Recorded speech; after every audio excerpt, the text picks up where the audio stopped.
এয়া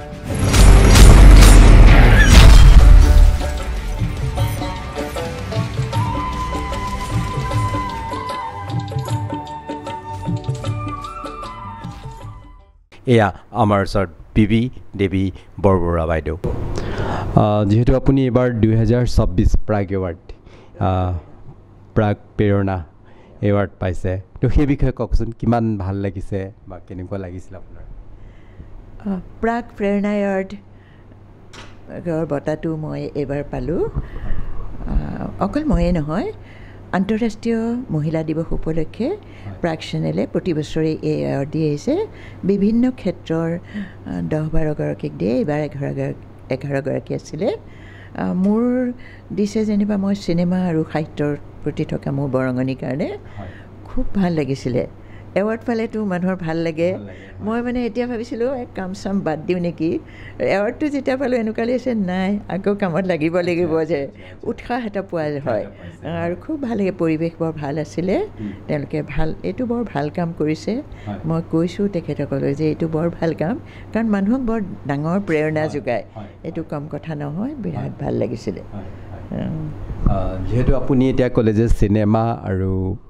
নাট মানে সংগীত বা সাহিত্য মানে যেহেতু আপুনি কবিতাও লিখে আমি জানো বা চিনেমাৰ কথা কওকচোন যেহেতু আপুনি এখন চিনেমাও কৰিছে চিনেমা আচলতে মই মানে আকাশবাণী গুৱাহাটীৰ পৰা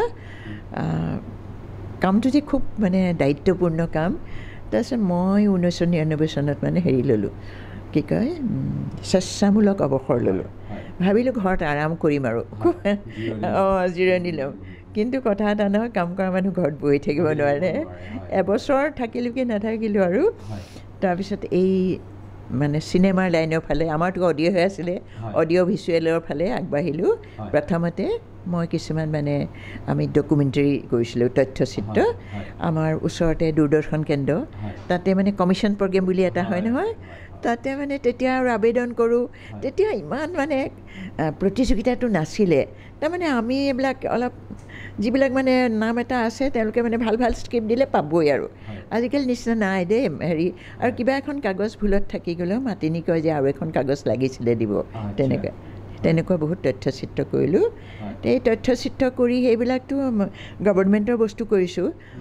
প্ৰত্যেক বছৰে ওলায় বহুত কৰিলোঁ দেই এতিয়ালৈকে মই 50খনমান তথ্যচিত্ৰ কৰিছোঁ নেকি কিন্তু এখন নিজাববীয়াকৈ কৰিবলৈ মন যোৱাৰ কাৰণে আমি শ্বিলঙৰ মাতৃপ্ৰধান যিখন সমাজ তেওঁলোকৰ ওপৰত এখন কৰিলোঁ কৰি পেলাই আমি 2006 চনত তাৰ কাৰণে মই প্ৰযোজনা কৰিছোঁ আৰু মোৰ ছোৱালীয়ে ডিৰেক্টৰ মানে পৰিচালনা প্ৰেৰণা বৰবৰুৱা আমি ৰজত কমল বঁটা পালোঁ ছবিখনৰ নাম কি আছিলে সেইখন ইংলিছতহে কৰিছিলোঁ মানে ডকুমেণ্টাৰীখন কাৰণ সেই কম্পিটিশ্যনত পঠিয়াব লাগিব তাত সেইখনৰ নাম স্পিৰিট অৱ দ্য গ্ৰেচফুল লিনিয়েজ সেইখন কৰি তাৰপিছত তাৰ আগতে মোৰ স্বামী মানে পৰাণ বৰবৰুৱাৰো প্ৰযোজনা কৰা এখনে তেনেকৈ ৰজত কমল পাইছিলে মানে উত্তৰ কাছাৰ পাৰ্বত্য শিলৰ মানে লুকাই যাব খোজা কিছুমান সংস্কৃতিৰ ওপৰত গৈছিলে সেইখনৰ নাম sound of the dying colours সেইখনত মই আছিলোঁ এক্সিকিউটিভ প্ৰডিউচাৰ সেই তাৰপিছত আমি সেইকাৰণে এটা ফেমিলিতে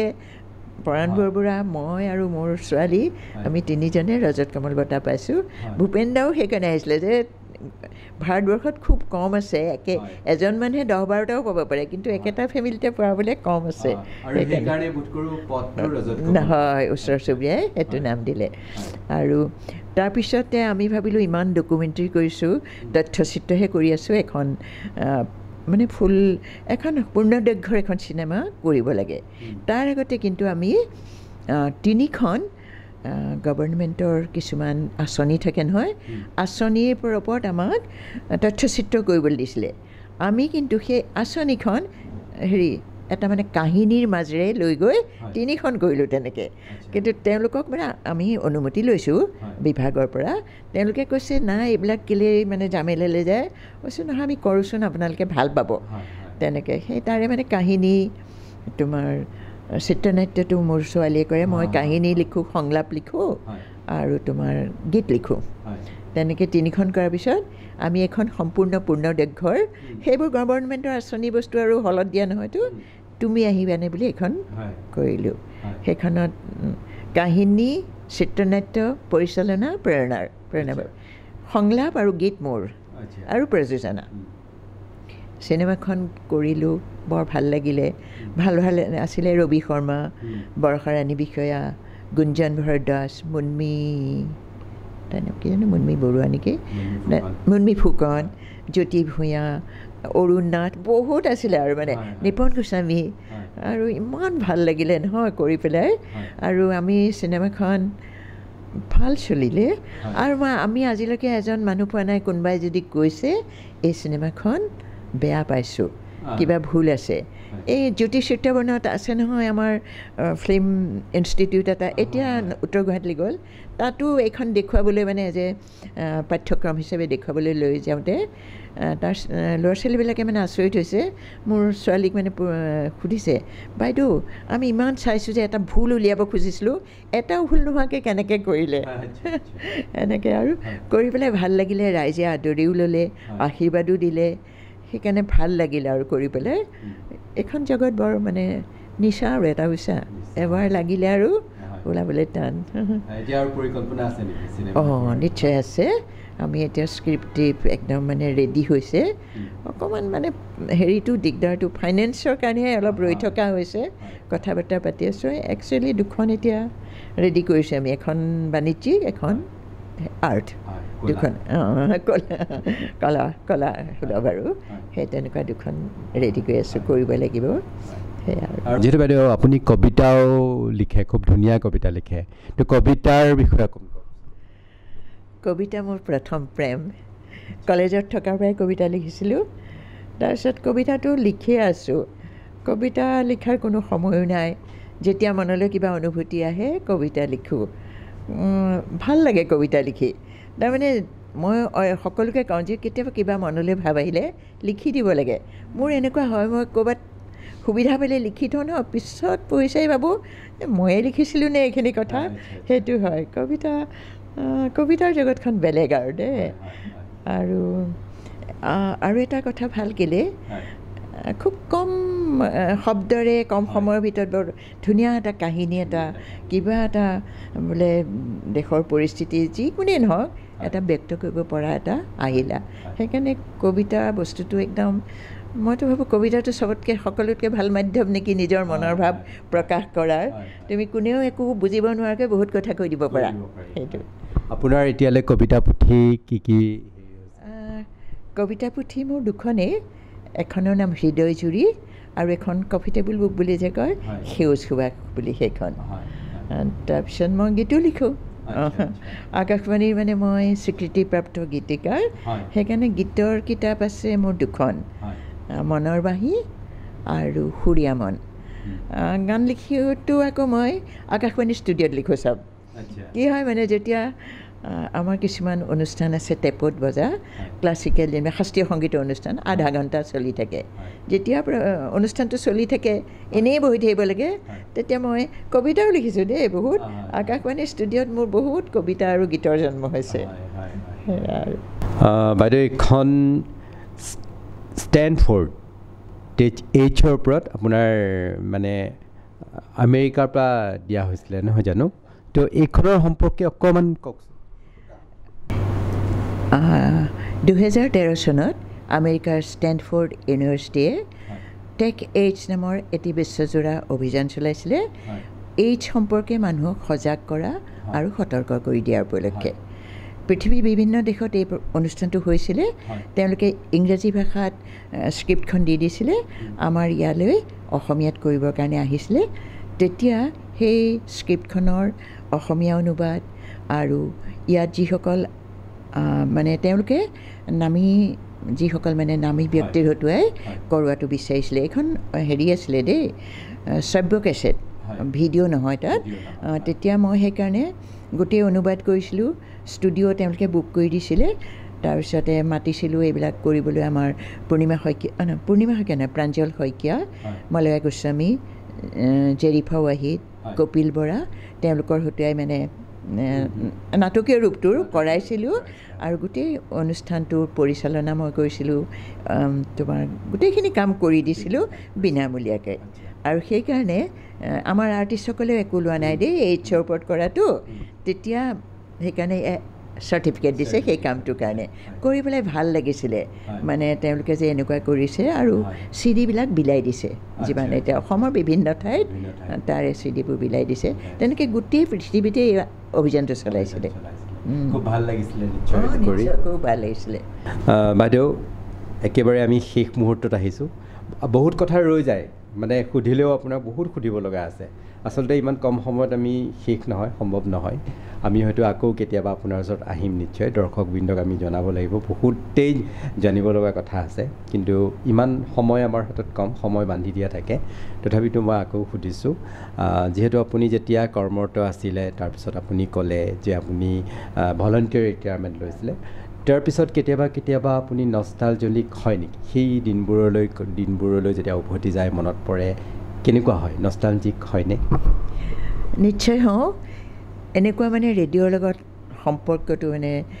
কেনেকুৱা আত্মিক সম্পৰ্ক এতিয়াও জানা কেতিয়াবা আমি মৰ্ণিং ডিউটি যে ৰাতিপুৱা 4:30 উঠিব লাগে ঘপককৈ সাৰ পাই যাওঁ মোৰ ডিউটি আছে নেকি সেইটো হয় আৰু কেতিয়াবা এতিয়া আমি যাওঁ নহয় অনুষ্ঠান কিবা কথিকা কাৰণে মাতে তেতিয়া গ'লে এনেকুৱা লাগে মই কওঁ দেই মই আহিছোঁহে ৰেকৰ্ডিং কৰিবলৈ মোৰতো এতিয়া চিধা 7 নম্বৰ ষ্টুডিঅ'ত সোমাই যাবলৈ মন গৈছে বস্তু বাহানি লৈ তেনেকুৱা লাগে আৰু প্ৰায়ে লাগে ৰেডিঅ'ক এৰি নিজক ভাবিবই নোৱাৰোঁ আজি যিখিনি মোক চিনাকি দিছে পিছত মই নিজে কবিতা বা চিনেমা এইবোৰ বেলেগ কথা কিন্তু আচল বস্তুটো ৰেডিঅ'ই দিছে আৰু ৰেডিঅ'ই মানুহক বহুত কথা শিকায় তোমাৰ মানে শৃংখলা আনে জীৱনলৈ আৰু নিয়মানুৱৰ্তিতা সময়ৰ জ্ঞান এইবোৰ বহুত কিবা কিবি শিকায় ধৈৰ্য ধৰিবলৈ দায়িত্বশীল হ'বলৈ আৰু তোমাৰ মনত যিমানেই খং থাকক ৰাগ থাকক কামৰ সময়ত তুমি সেই সকলো পাহৰি কামটো ঠিক মানে ভালকৈ কৰিব লাগিব তেনেকুৱা ধৰণৰ কথা শিকায় আৰু সেইকাৰণে ৰেডিঅ'ৰ কথাটো আৰু নষ্টালজিক নহয় মইতো এতিয়ালৈকে মই যেন এতিয়াও ৰেডিঅ'তে আছোঁ তেনেকুৱাই লাগে হয় আপোনাৰ স্মৰণীয় মুহূৰ্ত এটা ক'ব নেকি আপোনাৰ মানে কৰ্মজীৱনত মানে কাক লগ পাই ভাল লাগিছিল বা এটা প্ৰত্যেকৰে এটা স্পেচিয়েল থাকে তো আপোনাৰ সেই দিনটো কিবা আছে নেকি তেনেকুৱা এটা বিশেষ দিন আছে চন্দ্ৰত নীল আৰ্মষ্ট্ৰঙে যিদিনা ভৰি দিছিলে সেইদিনা হেৰি হৈছিলে নহয় মানে প্ৰগ্ৰেমটো গোটেই ৰেডিঅ' যোগে প্ৰচাৰিত হৈছিলে আমেৰিকাৰ পৰা তাৰপিছত দিল্লীৰ পৰা আমাৰ সেইদিনা মোৰ ডিউটি আছিলে সেই মুহূৰ্তটো মোৰ পাইছিলোঁ মানে এয়া মানে right now Neil Armstrong is in the হেৰি কি কয় মুন সেই কথাটো শুনি কেনেকুৱা এটা মানে হেৰি হৈছে সেইটো এটা মুহূৰ্ত তাৰোপৰি তাৰমানে আৰ্টিষ্টসকলে যেতিয়া এনেকুৱা লাগে দেই গান চান ৰেকৰ্ডিং কৰিবলৈ আহি মানে মোক যেতিয়া কৈ থৈ যায় যে আমুক দিনা মোৰ প্ৰগ্ৰেমটো বাজিব আপোনাৰ ডিউটি আছেনে মই যদি কওঁ আছে বা নাই আছে বুলি ক'লে খুব ভাল পায় আপুনি যদি ঘোষণা কৰি দিয়ে বৰ ভাল পাম দিয়ে তেনেকুৱা আৰু ৰেডিঅ' পৰা কামৰ পৰা এৰা ইমান দিন হ'ল কিন্তু এতিয়া মই যলৈকে যাওঁ মোক ৰেডিঅ'ৰ মানুহে মানে লগ পাবই মোৰ লগত কথা পাতিলে কোনোবাই কথা পাতি থকা শুনিলে ওচৰতে কয় আপুনি মানে আমুক নহয়নে আপোনাৰ মাতটো শুনিয়ে গম পাইছোঁ সেইকাৰণে উল্লেখযোগ্য মুহূৰ্ত মানে ৰেডিঅ'ৰ মই কৈছোঁ নহয় প্ৰতিটো দিনেই নতুন অভিজ্ঞতা ক'বলৈ গ'লে মহাভাৰত হ'ব নিশ্চয় দৰ্শকবৃন্দ আমি বিদায় ল'ব লাগিব কিন্তু বিদায় লোৱাৰ আগমুহূৰ্তত মই আকৌ বাইদেউৰ পৰা সেইখিনি বাক্যই শুনিব বিচাৰিম যিহেতু এয়া আকাশবাণী গুৱাহাটী আৰম্ভ সেইটো কৰিছোঁ আৰু শেষতো বাইদেউৰ পৰা আকৌ সেইখিনিয়েই শুনিব বিচাৰিছোঁ বাইদেউ এয়া আকাশবাণী গুৱাহাটী শ্ৰোতাসকলে ইমান পৰে আমাৰ অনুষ্ঠান শুনিলে এতিয়া আমাৰ ষ্টুডিঅ'ৰ ঘড়ীত 2:30 গৈছে আমাৰ দ্বিতীয় অধিৱেশনৰ ইমানতে অন্ত পৰিল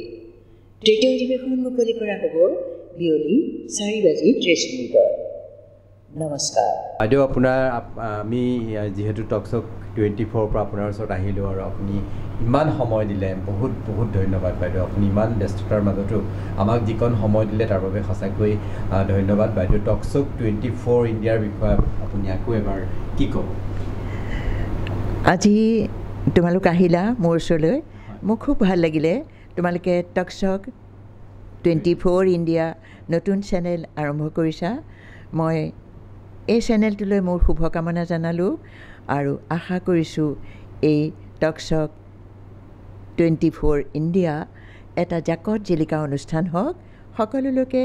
শুভকামনা অভিনন্দন ধন্যবাদ ধন্যবাদ